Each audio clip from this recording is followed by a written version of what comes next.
Carl Olive, ça vous surprend, encore une fois, d'évoquer aussi clairement le retour à la vie normale? Non, ça ne me surprend pas. Je disais sur le plateau la semaine dernière, Laurence Ferrari, que la porte d'entrée devait être finalement l'hôpital, les urgences et la situation sanitaire à l'instant T. Moi, en tout cas, il y a quelque chose dont je me satisfais. D'abord, ce que je constate sur le terrain, c'est que dans nos collectivités, globalement, on n'a pas eu de difficultés. Et encore moins de difficultés quand le message qui a été passé était de dire que les tests PCR allaient devenir payants à partir du mois d'octobre. Là, on a eu des vases communicants qui ont fait remonter la vaccination.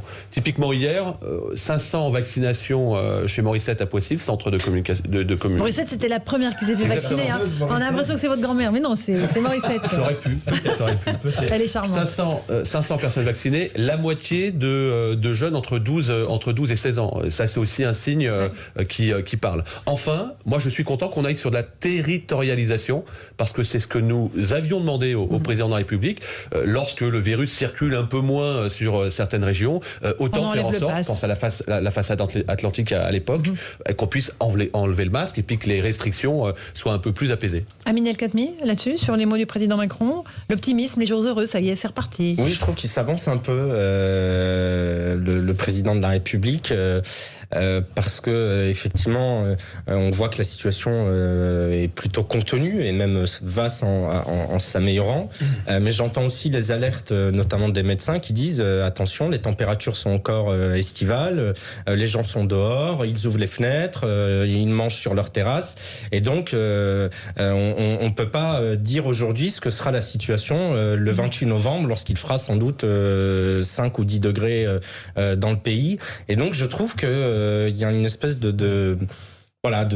à minima de précipitation. Alors, mais on préfère ça que l'inverse. Absolument. Louis de Ragnel, pour élargir un tout petit peu la focale, il parle beaucoup en ce moment, Emmanuel Macron, tous les jours à peu près, hein, sur des thèmes très très différents, plusieurs fois par jour. Donc voilà, là, il ouvre une porte quand même. Hein. Il nous dit, c'est pour bientôt le retour à la vie normale. Oui, et en fait, tout ça a été organisé. C'est-à-dire qu'ils se sont répartis les rôles. Olivier Véran, le ministre de la Santé, il est dans son rôle, il va jouer le méchant en fait. Donc c'est celui qui annonce les sanctions.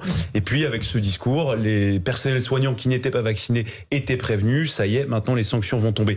Mais de l'autre côté, à l'Élysée et puis le reste du gouvernement, on essaye de temporiser parce que, attention, les personnels soignants quand même ont été très mobilisés pendant la crise. Et puis c'est des gens qui globalement gagnent assez mal leur vie, donc on va pas leur infliger la double peine.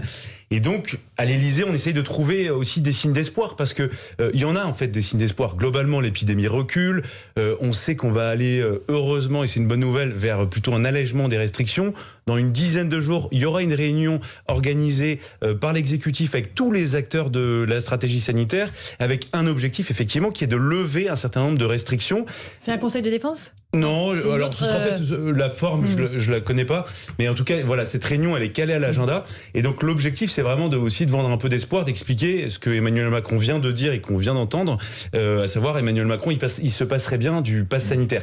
Et enfin, il y a un dernier argument. Il voudrait donner des bonnes nouvelles, j'ai le sentiment en français. Il y a un argument politique aussi dans tout ça, parce que la politique n'est jamais loin quand même, c'est parce que depuis quelques jours, Marine Le Pen est en campagne avec un nouveau slogan, et elle veut se poser en défenseur des libertés. Et pas question à l'Élysée de faire passer Emmanuel Macron pour un président liberticide.